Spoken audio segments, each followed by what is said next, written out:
The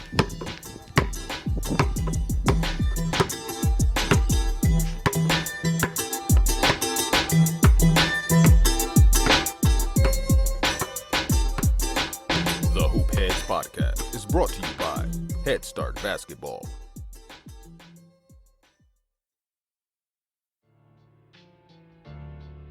Hey Hoop Heads! Wanted to take a minute to shout out our partners and friends at Dr. Dish Basketball.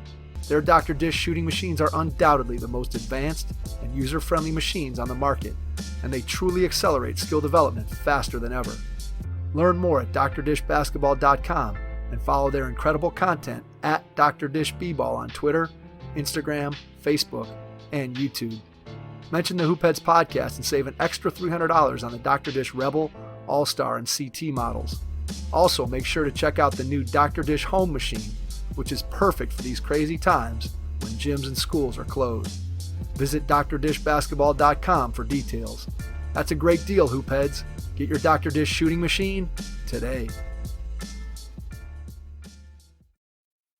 Hi, this is Jonathan Sippis, head women's basketball coach at the University of Wisconsin, and you're listening to the Hoop Heads Podcast. Prepare like the pros with the all-new Fast Draw and Fast Scout. Fast Draw has been the #1 play diagramming software for coaches for years. You'll quickly see why Fast Model Sports has the most compelling and intuitive basketball software out there.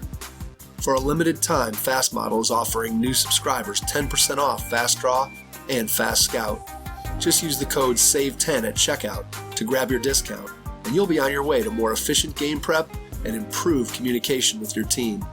Fast Model also has new coaching content every week on its blog, plus play and drill diagrams on its play bank. Check out the links in the show notes for more. Fast Model Sports is the best in basketball. Sometimes we forget to ask the kids what they need and what they're going through. Like, what were the things that they thought were keeping them from having success? And then they started to get really honest, like what they weren't doing. So now it helped me. So now when I got back in my office that night and I stayed in really, really late, just writing out thoughts and notes, because now they help give me a really clean plan of the things I need to address immediately. Welcome to episode 1 of our Hoop Heads podcast series called Mentality with Dwayne Killings, season 1 at UAlbany. That will document Dwayne's first year as the head men's basketball coach at the University of Albany. We plan to record and release 2 to 4 episodes per month with Dwayne and or his players, coaches, administrators, media members, and others associated with the Great Danes basketball program to get an inside look at what being a first-year head coach at the Division I level is all about. If you're looking to improve your coaching, please consider joining the Hoop Heads Mentorship Program. We believe that having a mentor is the best way to maximize your potential and become a transformational coach. By matching you up with one of our experienced mentors, you'll develop a one-on-one relationship that will help your coaching, your team, your program, and your mindset. The Hoop Heads Mentorship Program delivers mentoring services to basketball coaches at all levels through our team of experienced head coaches. Find out more at hoopheadspod.com or shoot me an email directly, mike@hoopheadspod.com.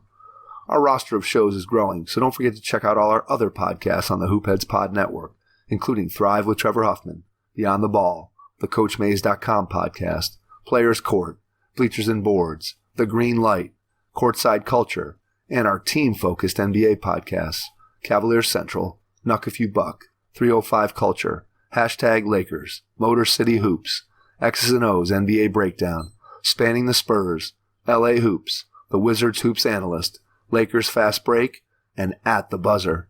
We're looking for more NBA podcasters interested in hosting their own show centered on a particular team. Email us info@hoopheadspod.com if you're interested in learning more and bringing your talent to our network.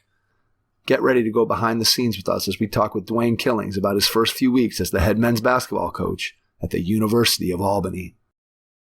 Hello and welcome to the Hoop Heads Podcast. It's Mike Klinzing here with my co-host Jason Sunkel, and tonight we are tipping off a very special series of Hoop Heads podcasts that are going to go on throughout the next year because we are pleased to welcome back to the podcast the head coach from the University of Albany, Dwayne Killings, who is beginning his first season as a head coach at the Division I level, and we are going to plan to follow Dwayne throughout this entire year with a series of podcasts talking about his experiences as a first-time head coach at the Division I level. Dwayne, welcome back to the Hoopheads Pod.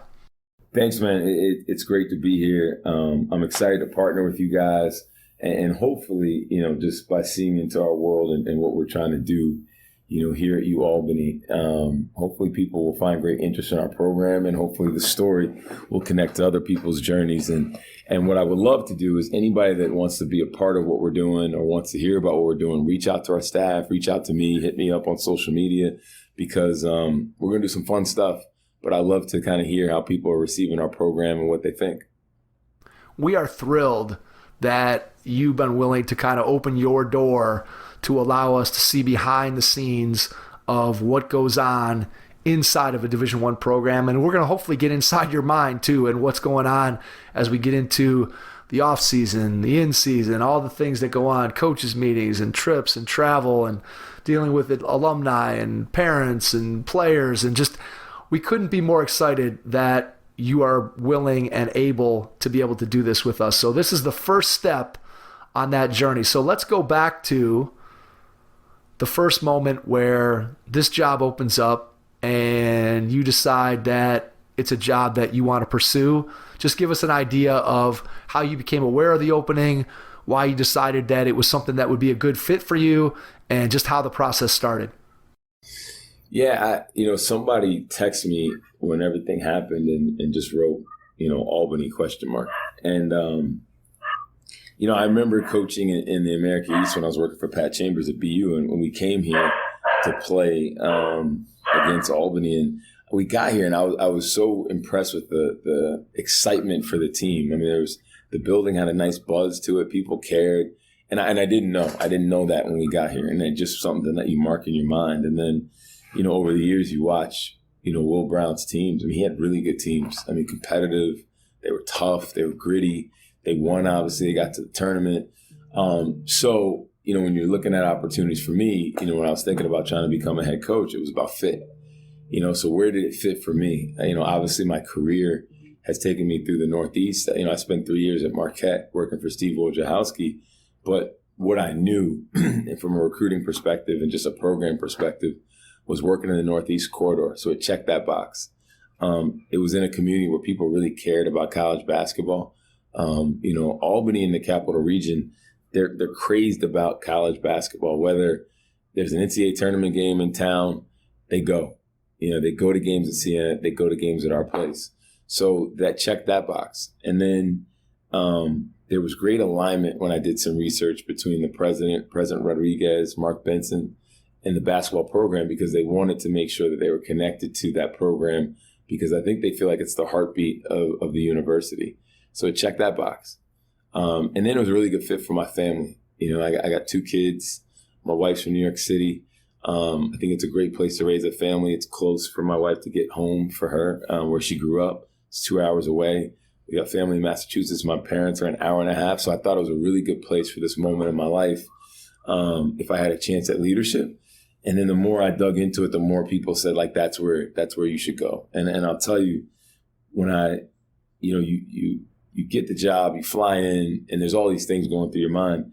But I got on stage, and when I looked up, and this is not like just a line, it's the honest truth. I was like, this is where I belong. And when I felt like that, excuse me, it was so easy to articulate the vision and do all the things you have to do at a press conference, because you belong there. It's the fit. It gives you confidence. And I love the place. The place has embraced me. It's given me an opportunity, that I've always wanted. And now it's time to get to work, and it's time to make sure that our program represents the university and the community the right way. When you stepped into the interview process, what were some of the questions that you felt were important that you needed to have answered to make sure that the job was the right one for you? Really good question. I wanted to know what the expectations were here, to make sure they fit. And, one of the things that Mark Benson, our athletic director here, asked me was like, how are you going to impact the community? And that matters to me. We live great lives doing this. And I learned this from Coach Dunphy, how important it is to give back. And you got to be authentic about it. I mean, you can't just go do one event and leave. You got to you got to make that part of who you are and what you do, because you ask a lot of people to support your program, to come out. You got to give back. There's a lot of kids that need to see your players because it gives them hope. And then also, your program's a lot for a school. I mean, it helps brand the institution, if you will. And I think you got to make sure you can guard that. So I thought when he said, when he asked me about those questions and we talked about the community, I thought there was a great alignment in our philosophies. And then, we're dealing with a crazy moment in the world when you're trying to deal through the pandemic and all the social injustice stuff. And when, Mark started to dig into what we did for Coaches for Action, I thought it was such a well-rounded place because they cared about all the social issues. They cared about kids. They cared about basketball. So instead of being questions, it became conversations. And once you got into conversations, I knew it was a really good fit for me and for the school. Beyond the people who sat in on your interview, who's the first person that you talked to outside of the interview process to start to get a feel for what the program was all about? Was the next stop to talk to the kids that were part of the program, to talk to the coaching staff that was in place before? Was it somebody in the community, somebody within the university? Who was the next conversation with once the interview process was over and you were going to and you knew you were taking the job? Yeah, I reached out to Paul Hewitt, who did some really good work here when he was the head coach at CN. I wanted to understand, what was his experience about, who are the people that we should reach out to. And then, I actually asked our athletic director, give me 5, people in our community that we need to talk to. And that was going to be really important that I reached out to him right away. Obviously, the players and the parents were really, really important. And then, I took a step back and I actually took a thought. And Frank Ross, who actually, did one of these sessions with you guys, he actually worked here for Will Brown, and Frank and I are really, really close. He's like a big brother to me. So to get his perspective of the program was huge. And he was part of my process as I was learning the school, as I was interviewing. But after I got the opportunity, we talked again and I was like, well, who do you need to talk to first? And tell me about the place. And you start to, take your vision and now you got to get to your plan. I know we got to hit it. And he really, really helped me with that. And it's been just tremendous. And then along the way, you start hearing people start giving you more dots to connect and more people to talk to. And that's been great. And the best thing about it, there's really, really high level people, really quality people that are associated with the university that really makes it home. It's easy to call it home because of that. What is the first conversation like with the individual players? Do you meet with the team as a whole first and then break off and have individual meetings with the returning players? How did you go about that process of introducing yourself to the returning players? Yeah, so I asked a bunch of people what they did first. And I'm thinking okay, so what do? Do you just go in, with sweatpants? Do you wear a suit? How do you want to look? That's part of it, And I decided to put a suit on. And I thought immediately when I walked into the room, the kids received me differently because of that. And then I just talked about them, who I was. We talked as a team. I walked in and introduced myself and we talked. And the first thing I did is I asked them, where we were as a program. Where did they think we were in terms of where we fell in the league, how we were as a program in that moment, and then where do they want to go? And they all said they wanted to win an America East championship. So I drew a big line. I said, okay, let's list all the stuff that we need and all the stuff that we're not doing that keeps us from our goal of winning an America East championship. And it was great. Took a little while to get them talking, to get them to break, and they really opened up. And I think so many times in my career, there's great people at schools, whether it's in the athletic department or the faculty and staff, that are doing great things for kids, but sometimes we forget to ask the kids what they need and what they're going through. So it was a great exercise for me, and it was something I actually just heard on a podcast from Urban Meyer, and I loved it, and I wrote it down in my book, and you finally open the book up and you get to use it, and you got to make sure these things are right.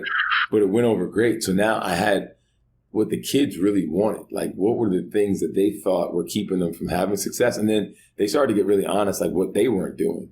So now it helped me. So now when I got back in my office that night and I stayed in really, really late, just writing out thoughts and notes, because now they help give me a really clean plan of the things I need to address immediately, because they're the ones doing the work. They're the ones wearing the uniform. They're the ones on campus. So what they need, we have to give them as much as we can and help guide them through that process. So that was really awesome that we could do that.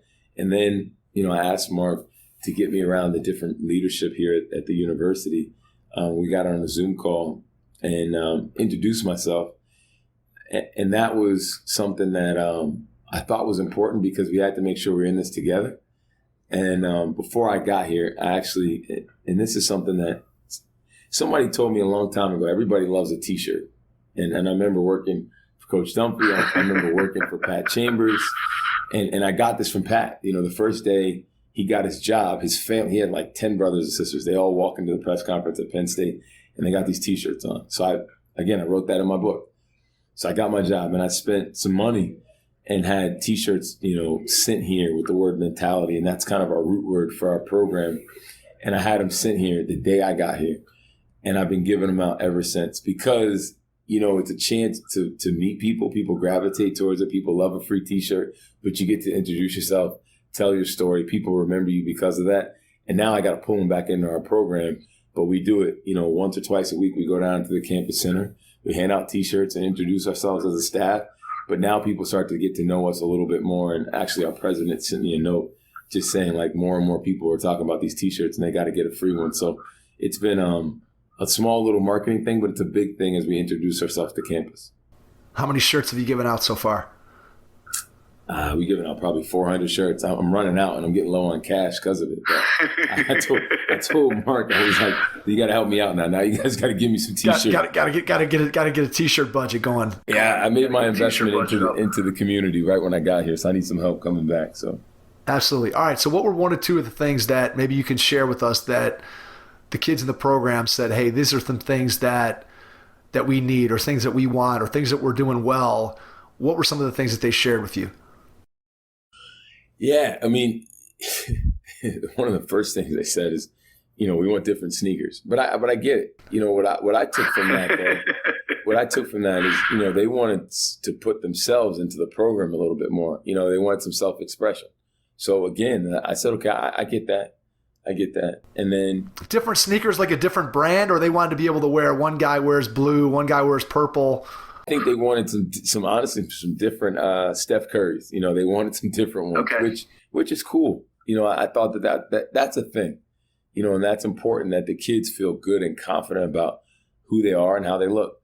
They talked about social media, and obviously we had a social media plan when we got here, but I think, they see other programs doing it and doing a really good job telling their story. And that's what the kids want. They want to be able to tell their story. They want to post things. Like, this is what the work that we ask of them, and that's required to be good. It's hard. But they want to enjoy it, and they want to celebrate it. And I said, okay, we'll get to it. But now if we do it, we got to be one of the best in our league at social media. Like, we should be set. If we're going to do it, we got to do it the right way. And they've been really good. We started to post stuff, and they've been reposting it. I thought that was really important. We also talked about, communication. I told them that, like, my expectation is that we communicate the right way. And that's everything from the times that we're practicing, if we're text messaging, how we're communicating back to each other. I said, like, to win our league, we have to do certain things a certain kind of way. And there's going to be an expectation that comes with that. And they all were super receptive to it. And I told them, I want them to be the most confident guys that they can be when they walk in the gym. Because they got to believe in themselves. They got to believe in what they're doing. They got to believe in our program. They got to believe in me and the rest of the coaches, because that's the mentality that we're trying to create. And as we talked, I started to tell them more about what mentality meant for us in our program, and why I use that word, and why they see it on T-shirts, and why they'll see it branded around the offices and the arena. Because, again, Will did a great job with the program. I just want to change the mentality for us and what we're trying to do. And they got to embrace it. And I also, one of the things they asked right away was, what are your plans for the team? And I said, nothing. I said, we're not going to bring in any recruits. We're not going to do anything until we learn you. And it's important for me that we spend time with each individual player. Got a chance to work with them on the court because they got to get to know me and I got to get to know them. And then from there, we start to build the future for our program. But that's only fair for those guys. So we talked a little bit before we jumped on about your mind kind of going a million miles an hour and wanting to do everything in a day. And obviously that's not possible. So when you look back at your first couple weeks on the job, what's something that you want to get done eventually, but that you've had to kind of put on the back burner because there's other more pressing things that are calling for your attention, if that question makes sense? Yeah, that's a hard one. I mean, because you get this opportunity and it wakes you up, gets you out of the bed really early. And then you run all day and all night because you're excited. We get to practice. And, I said to somebody today, today's practice, I felt like I was preparing for, the game tomorrow morning. But you're excited. It's your program. It's your gym. You got a key. And you want to do everything today. But it's been great that the kids are receptive to it. I don't know if there's anything necessarily that we put on the back burner, but you're trying to meet everybody tomorrow morning. And, they're going to redo the offices. We put all the old stuff out in the hallway because we want to get it done today. We're excited. And we also want to put our print on the program. And also we want to make it an inviting space for our staff and for our players. As you ask the question, I'm trying to think a little bit deeper. What have I put on the back? The thing I have done, and this hasn't been good. And Mike Boynton sent me a note, and he told me to make sure I take care of myself. And because you get in this routine as an assistant coach, and you go and you work and you meet and you work out. I like to work out. I think I eat pretty healthy. Well, since this, I haven't slept well, haven't ate well, and I haven't been working out. But I think it's important. Like you see it's a great job and I love it. And it's a great life, but it can grind you down. You got to take care of yourself. And Michael's like, you got to find your sweet spot. Is it in the afternoon? Is it in the morning? How do you do what you do? But you got to take care of you because, you're the kind of the engine for the program. And you kind of, help set the tone of what you're going to do. And if you can't do it, then the engine ain't going to run right. So that's some of the stuff that I think about, and I'm trying to find that spot. And the more guys I talk to, they say the same thing. I mean, it can take a while, and it can wear you down. So you got to make sure you take care of yourself, and that's what I'm probably trying to do because I think, you're trying to do everything for the program. You're trying to get your staff hired, trying to get your family situated, and it ends up just happening like the day just goes really, really fast, and you look up and you haven't worked out, you haven't eaten, but I'll do a better job with that. I have to. I owe it to the players. I owe it to my family. So we got to do that. Hey, coaches, parents, and group leaders. I want to introduce you to our newest sponsor, SnapRaise. SnapRaise is the nation's largest digital donation platform built to help teams, youth groups, and clubs raise money quickly and efficiently without selling products. SnapRaise builds your group a customizable campaign website, and students use their mobile devices to connect and engage with their biggest fans. My son's high school team used SnapRaise this season, and our team raised all the money they needed to fund their season, and then some. Getting SnapRaise started is quick and free. Just visit snapraise.com, and you'll get connected to a local SnapRaise expert in no time.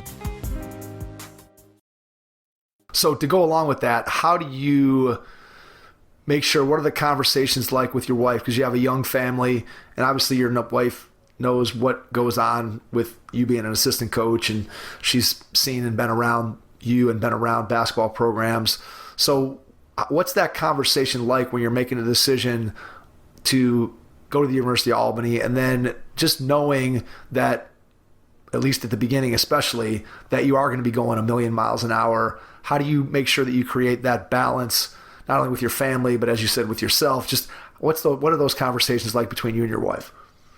Yeah, for me, when we were going through the interview process, I mean, she was, especially in the conversations where you're kind of recapping with, your circle. I call it my cabinet, my crew.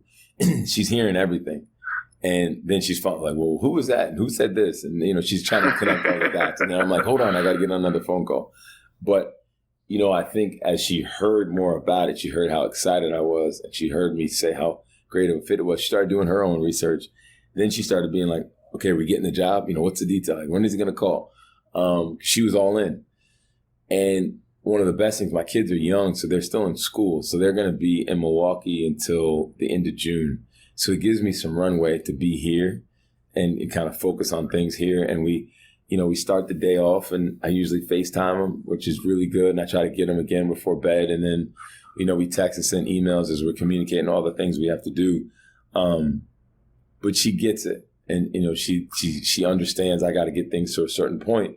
Then we got to get them here, and then we got to create a home here in Albany. And I think one of the things she's consumed in is finding a house. So I kind of got the basketball office piece, and she's got the house piece. So she's consumed in that part. And then we got to sell our house. So she's got a bunch of things that she's got to do there.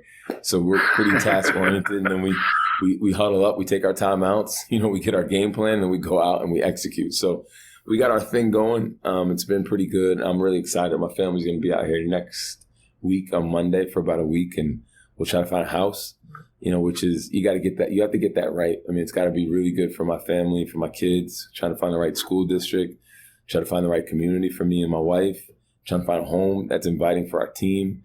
I'm hoping that we can get people in our campus and our community around, my family and I, so we can do some cool events. So I'm hoping we can find the right place that's inviting enough to be able to do those things. And that's key, because home is everything. Your home base, it's got to be right. It's got to be right for everybody involved. But I'm excited to get them here and get around the people. And I say that Albany was a great fit because they embraced my family and I. And the things that they did for our press conference, like anybody that hasn't seen it, and I don't say that just because they gave me the job here. This isn't like let me praise them because they gave me an opportunity. Like, the press conference was high level, man. They did a great job with that. It was so detailed. There was a video in it, the presentation, it popped. I think our AD said it got like over 600,000 impressions, which is pretty impressive especially for a program of our size. They do really good work here because they care, but they didn't make it just about me. They made it about my family. They made it about the circle of people that have helped me, which is pretty cool. Yeah, absolutely. I think when you have the support of the administration, we all know no matter what level you're coaching at, if you have a supportive administration that understands and wants to be successful with whatever their program is, whether it's basketball or it could be another sport or whatever it may be, but when they're invested in it, they're taking the time to put something together like they put together for you in the press conference, that makes all the difference in the world, because now you know that you have somebody behind you that it's now a team effort. It's not just Dwayne Killings on his own trying to rebuild this program. You've got an entire to people behind you. So to go along with that, how do you go ahead and put together a staff? What's that process look like? How do you start reaching out to the people that you know in the business? What do you do with guys that were a part of the staff previously, which obviously can always be something that, can get a little bit dicey when you start talking about guys guys you don't know. So just talk about putting together the staff, what that looks like. Yeah, so, you got to get that right. And I talked to a lot of people about how they built their staff. The first person that I hired was Matt Griffin, who was a kid that I coached. Oh, I shouldn't say a kid anymore, but he was a young man that I coached at Boston University. And, I've watched him grow. And, he was a head coach at Roman Catholic High School in Philadelphia. His father was a head coach at Siena. His brother's was a head coach at Siena. His brother's the assistant at St. Joe's in Philly. And, he's an amazing kid. He's got great energy. He's loyal. He's positive. He's a great teacher. I would go in that gym in Philly, and you'd have assistants from, every school in the country, Maryland, Marquette, UConn, Temple, LaSalle, St. Joe's, and you have, Virginia Tech. You have head coaches in the gym. And Matt did an unbelievable job running his practices, preparing his team. That's a lot of pressure, for a young coach to have guys in your gym of that caliber watching you do what you do. And everybody will walk away so impressed. And I said to him, if I get an opportunity, I want to hire you. And he was the first call I made. And it was also because as we build this program, I want to make sure that we can give our guys opportunities. You know, I don't know how many, like we can't hire every kid when they graduate, they want to get into coaching, but we can help them. And I think our program has access to strong relationships and can help people get through doors that maybe they can't get through. But I thought it was really important to hire Matt because he was prepared, he was ready, and he wanted the opportunity. But also I want to be able to say as a head coach, you know, not only am I telling you we can create opportunities, like there's proof in what I'm saying. And I think sometimes people say things that they don't really mean. Like we're doing it here at Albany. Then the second guy I hired was Hamlet Tibbs, and he was an assistant at Vermont. He recruited some high-level guys in their program. You know, he's impacted winning at Vermont, you know, in terms of their culture, what they do off the court, the players that they recruited. And, you know, he and I had a relationship that were pretty close. And, you know, when we talked about the opportunity here, like Albany's home for him, so that meant a lot. I think that, you know, he's hoping that he can help me be the head coach I want to be, but then also I can help him be the assistant coach he wants to be. So he took the opportunity, and that was huge because, you know, he's kind of like our barometer, right? Like, you know, is this kid the right guy for our program? Because we've both recruited kind of different talent pools over the last few years. So he's been awesome to be here. He's so positive. He's great on campus. He's great with the guys, working them out, you know, helping them understand what we're trying to do, trying to get the buy-in. And then what I did was I said, now I want to get on campus and I want to be with these two guys. I want to be with our players and figure out what's the next best thing for our program from a personnel standpoint. I didn't want to just hire everybody and show up. It was important that, you know, we gave guys opportunities to come on campus or meet with me and interview and talk about their vision. I mean, there's some guys, really good coaches out here, high school coaches, guys that I'm close with in the business, guys that just want an opportunity that I wanted to talk to, and I wanted to give them that opportunity. And then, you know, it put me in a tough spot because, you know, I got to pick one guy, you know, to fill out the staff from an assistant perspective. And that's really hard. I mean, telling people no is one of the harder things I've had to do. And I remember talking to Bruiser Flint. He's like, it's going to be painful. And it's hard because, you know, like guys believe in you. They want to be a part of it. And then you kind of crush them. And that's hard to do. I mean, that's really hard because people gave me an opportunity. So I'm like, I want to help them, but I can't help everybody. It doesn't work that way. So that's kind of how we've attacked the staff. And also I wanted to make Mark Benson, our AD, a part of the process. I want to tell him who I'm looking at, who I'm thinking about, because it's got to be a partnership. We got to do this together. It's got to be great alignment. We got to keep that. We got to be a team. So I wanted to help him be a part of that process as well. How important is it to you as an African American getting a head Division I job to be able to sort of lead the way and be able to set yourself up as somebody who is going to excel in the profession, to pave the way? Maybe not necessarily, again, as you said, you can't help every single person become a part of your staff, but we know with what you're trying to do with Coaches for Action and just the pride that you have in the person that you are, how does that sort of impact the way you think about what you're doing day to day? Yeah, so I said it at my press conference. I've had a dream to be a head basketball coach of a Division I program, and I'm living it. So, and I said that to our players and to my children. And it's really important to me because I can tell anybody, you know, and this is not like a fake line, this is real. You can live your dream, it's possible. I'm doing it, right? And I lived it, and I got to this point in a certain kind of way. You know, I kind of got through it differently than others because I didn't have the basketball career in terms of, you know, being a McDonald's All-American, let's say, or going to a Final Four. I didn't have that. But, you know, I had a plan. I learned. I was really intentional. I built relationships. I listened. And people have helped me along the way, helped me grow, helped me become a leader. And now I'm in this opportunity. As a young black head coach, I mean, it's a pretty cool moment, you know, for guys like me that are getting these opportunities. For me at our program, there's a lot of guys that want opportunities. I mean, Ben Johnson's a close friend. I'm so excited for him that he got his. Kyle Neptune's a close friend. I'm super excited for him as well. For all of us, we got to do this right because we got to make sure the next group of guys get their opportunity. And it has to be the right person at the institution that's making the hire, but we represent a lot and we got to get this right. So I carry that with me every time I walk in the gym, every time I walk into a meeting. Like, that's huge, because if we do it right, the next guy's going to get his opportunity. I love Mike Boynton. He calls and checks on me. Shaka Smart shot me a text. I don't really know him. He just said, hey, I'm here. I'm willing to help you if you need me. Jamie Christian, same thing. I don't know him. I've never really talked to him. But he calls me the other day, hey, I want to talk to you, give you some ideas. That's huge. That's really impactful for me, to know you got that kind of support. But it motivates me because I got to make sure this goes right, for everybody involved. And also, there's a bunch of people, and I've said it a bunch, there's a bunch of people that have helped me get to where I am and helped me get this opportunity. I have to do it right for them because they put their word out there for me. They said they have my back. I carry that with me everywhere I go. And it's not something that I'm just saying. It's something that, again, it motivates me every morning. And that's why, it's almost 11 o'clock Eastern. Like, you guys are a part of it. Like, we did a Zoom before, that really helped me. And to be honest with me, Mark Benson listened to it.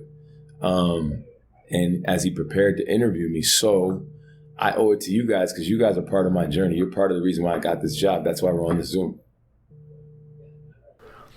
Well, I think you're maybe overstating our importance in your journey, but we appreciate it. I understand what you're saying. And I think, let me just say, there's a lot of different people that have impacted my life in a lot of ways. And I don't think people pay attention to that enough. You never know what could happen. I got really lucky to get to where I am. I took a chance on myself. I got an internship. I had two choices: to walk in there with a polo on or put on a suit. I got my opportunities. I put on a suit that day. And, doing this Zoom helped me develop. It may be a really small thing, but it's a big thing.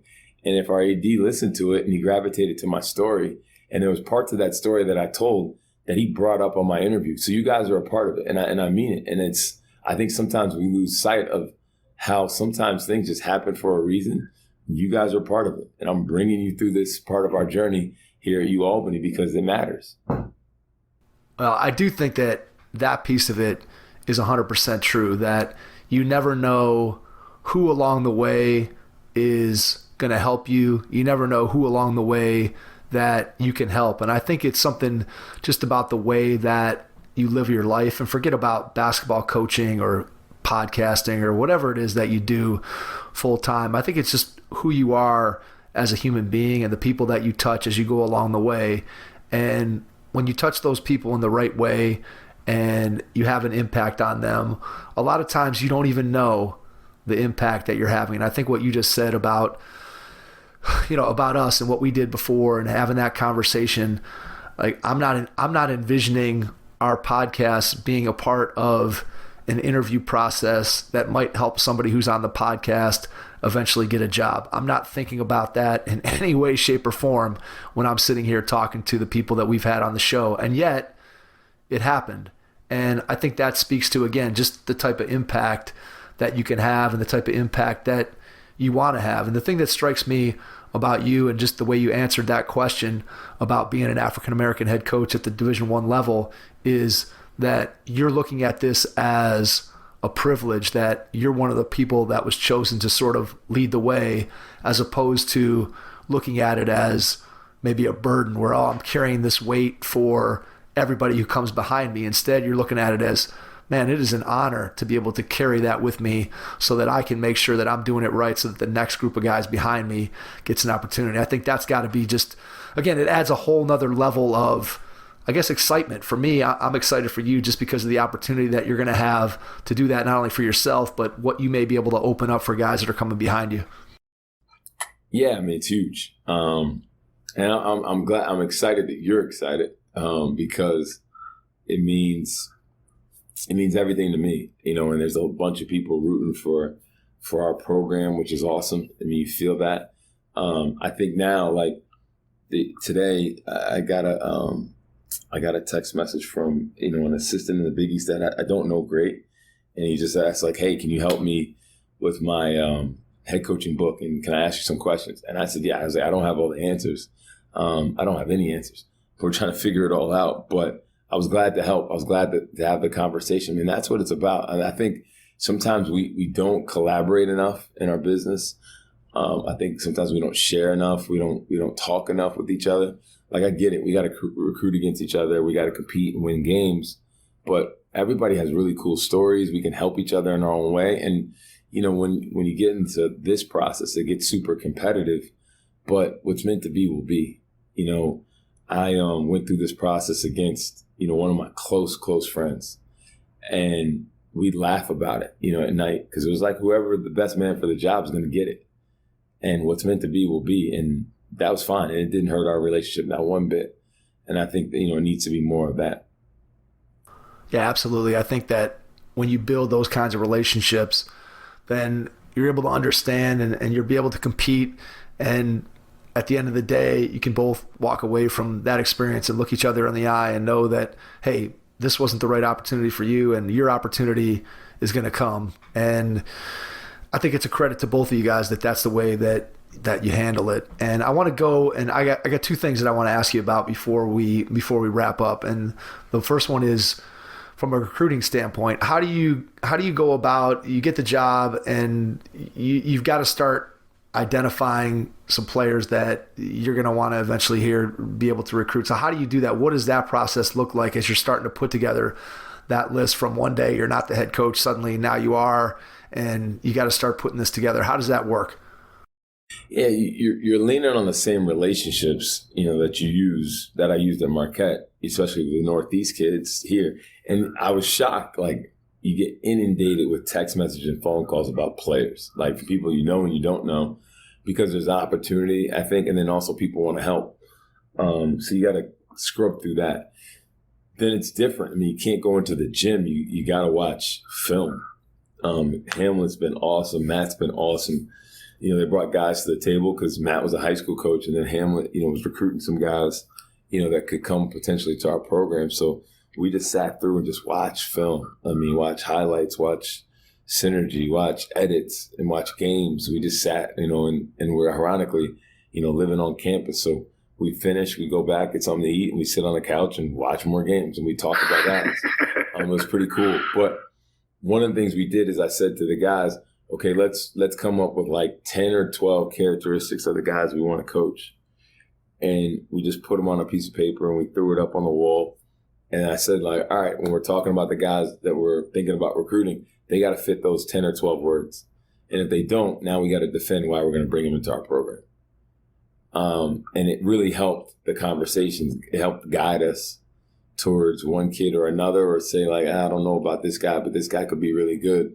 And I think it's something that really helps me, because now there's a standard that we set for the guys we want to try to bring in, because there was an immediate instinct of like, oh, wow, this kid wants to come, let's take him. But what if he's the wrong kid? That's not right for him. That's not right for our program. So we got to get a really good fit. So really they're like fit words. We got 10 or 12 words of the kind of guys that we want to coach here in our program. And we got to find the guys that fit that. But then also there's the need, we have to upgrade certain things on our personnel and when I say upgrade, just adding the right pieces to help us get to where we're trying to go next season and beyond. Because there's some good players here that are still here, that are coming back next year. And then there's an opportunity because of graduation or a couple guys that decide to leave to bring some guys in. So we want to create the best fit to create the best team. And I said to those guys that decide to come back, this is all a puzzle. The pieces all got to connect and be a really good fit. And, what we don't want to do is bring guys in that don't become the right fit. But then we have locker room problems, because our culture and that mentality we're trying to create is going to be key to our success and our growth. Hey, hoopheads, we all hate ankle sprains, and they happen way too often. Ankle injuries are the #1 sports-related injury. Arise is trying to change that. With the iFast, your athletes get preventative protection and full mobility. Athletes no longer need to wear bulky braces that limit performance and give mediocre protection. Anyone playing sports should be using these products. Keep your athletes in the game. Don't wait for them to get hurt to take action. Visit www.arise.com/team pricing to learn more. That's ARY.com/team All right, so if you can build the right culture, let me ask you a basketball question. How do you obviously have an idea of the way that you want to play, but you also have to be mindful of sort of what your personnel is capable of doing. So when you start formulating what your offensive system is going to look like, what your defensive system is going to look like, how set in stone is that at this point, and how much of it is a work in progress based on what you see between now and next fall? When you get into the workouts, you see who the recruits are that you're going to be able to bring in. Where are you in terms of putting together the basketball system that you're going to play under? Yeah, we have to get there, and it's a journey to get there. I think the most important thing right now for me, and especially when I had a chance to talk to some guys that are head coaches, is you have to adjust to what you have. And you got to make sure those guys can be successful. And then you have your ultimate goal of how you want to play. You got to slowly get there. And if you can get there fast, great. But right now, what I'm doing, in these spring workouts with our staff is just learning our guys. Like, I want them to play off their instincts and tell me who they are. And then from there, we'll adjust. We'll adjust as we build our roster. We'll adjust as we get to know our guys. And then that's going to tell us what the best way to play is for our team. And then at that point, I think in July, we'll start to install and build our defense. We'll start to install and build our offense, give them the right habits and the right techniques. And I think the big part of it, too, is like all be on the same page about our communication. Like we all got to be saying the same thing. And that's really hard when you bring, a brand new staff together, guys that have been in different places saying different things. So we got to all be connected in that part. So I think there's a learning process for your staff, and there's also a learning process for your team. And then we'll take them through that journey. And then in the fall, we're really taking off. But I think the best part that I'm really excited about is when we get our team here in the summer. That's where we got to, we're going into it with an idea, but when we come at it, we got to know exactly who we are as we prepare for the fall. Do you put together a team dictionary, a terminology that you share with coaches and players? Is that something that's on the plan, or how do you go about making sure you're all speaking the same language? Yes. So I guess it's the first time I've ever said this, but by the time it comes out, it'll be fine. We hired, our operations director from Marquette. And I mean, he's a stud. He's organized, he's detailed. He knows generally like what we want to do here, what I want to try to do here for the program. So we have a terminology sheet. And ironically, during the year, we kind of built it, played with it, and then he helped me create it, for my interview process. I just kind of wanted to have some of that stuff. And now he's our director of operations. He'll be the point person for that stuff with our staff. So we have it. And what I'm hoping to do is, like you forget, like you're lucky, you go into practice at Marquette and you yell commando and everybody runs to their spots and they know what they're doing. That's commando drill. And we yell alley drill, everybody runs to their spots, they know what they're going to do. I get down to Albany, I yell alley drill, and everybody starts looking around. I don't know what you're talking about. We got to make sure that everybody learns the drills and the habits and the techniques that we want to create. And these guys are bringing really good ideas. So then they're teaching me some drill. Hey, we could do this drill. I love it. Let's do it. Because I want to make sure our staff has ownership in what we're doing. I want them to own their space. Like, I don't want this to be a place where it's just my voice or it's just me doing, a bunch of different things. Like, I want everybody's print to be all over the program because we got to do it together. We got to grow together. We got to learn together. We got to push our team together. Do you think that's going to be easy or hard to navigate? In other words, the delegation of this is your first time being the guy who's the ultimate decision maker. So that's a role that you're stepping into that you haven't had before. And yet at the same time, you're saying, I've got to also be able to allow my staff to be empowered to be able to do things and make some decisions and have input. So how do you anticipate walking that line between I'm the ultimate decision maker versus I'm empowering my staff and my players to make decisions so that they have ownership in the program? Yeah, so I think a couple of things. Setting roles is going to be really important. I told these guys, like, I want to have hard conversations, especially in our conference room. I want to be challenged. And if you have conviction about something, let's talk about it.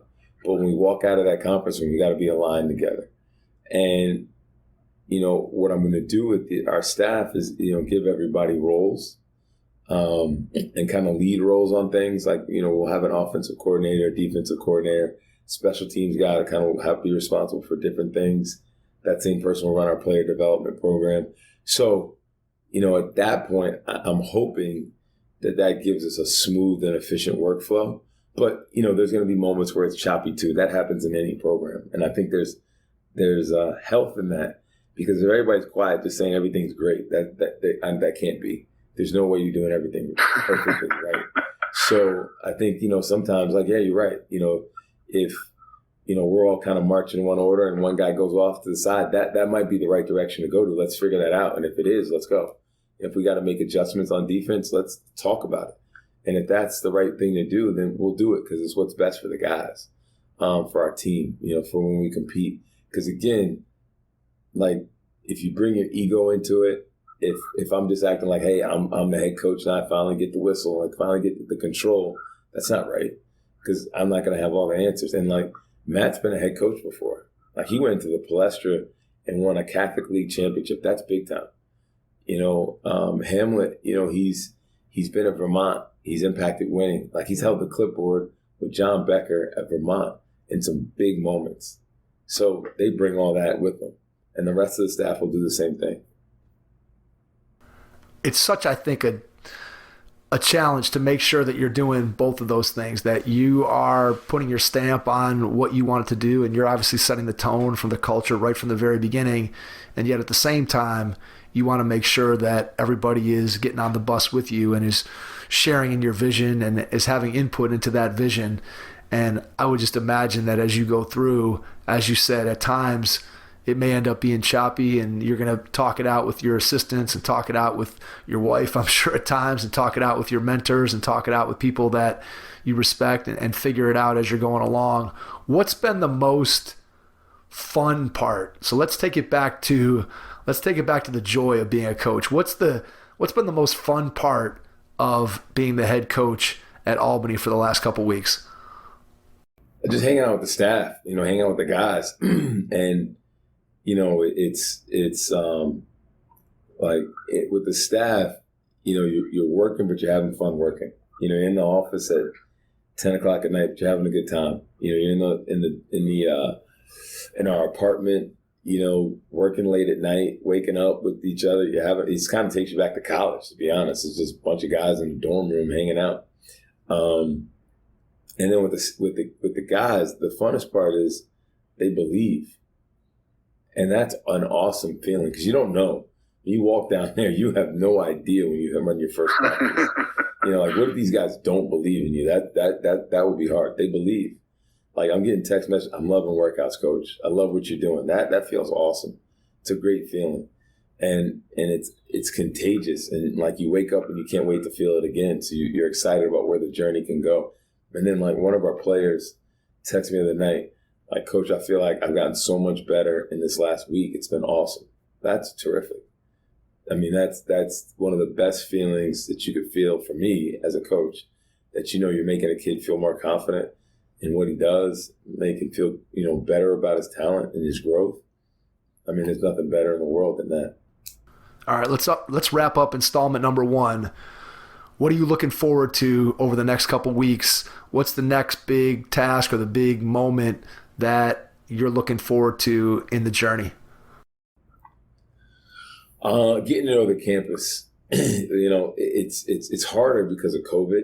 You don't get a chance to meet the people. Like, the people make up the place, and I've met some really cool people, but it's all on Zoom. I'm really looking forward to meeting people face to face, and then connecting them to our program.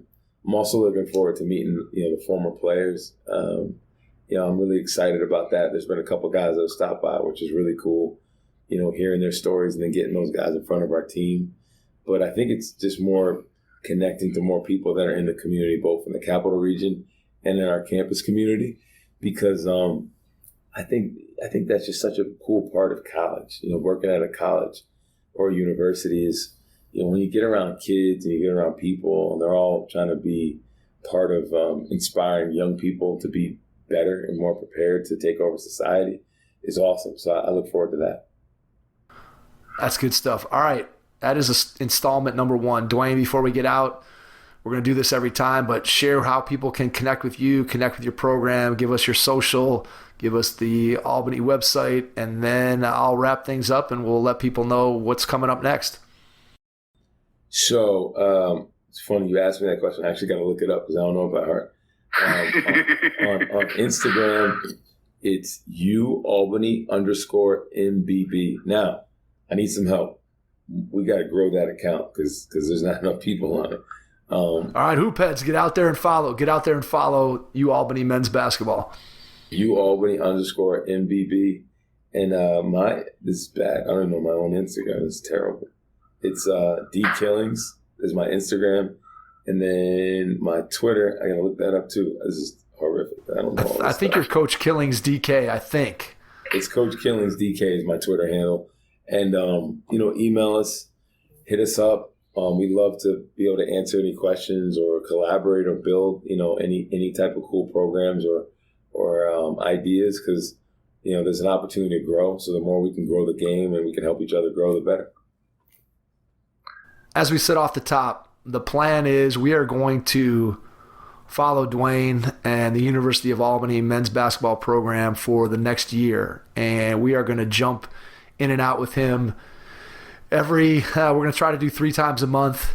So about every 10 days, we're going to jump on to do an episode and just kind of follow his first year as a men's basketball head coach at the Division I level. We think it's going to be fascinating. We think it's going to be educational. We think you're going to learn a lot about what it takes to be successful as a college basketball coach. And most importantly, we're looking forward to deepening our relationship with Dwayne and learning more about what makes him tick and finding out all the ins and outs and the things that go on behind the curtain of a Division I basketball program. So Dwayne, we are looking forward to that.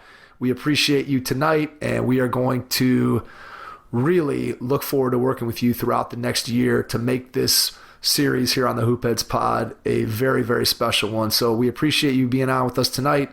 Look forward to the next one, and to everyone out there, thanks for listening, and we will catch you on our next episode. Thanks.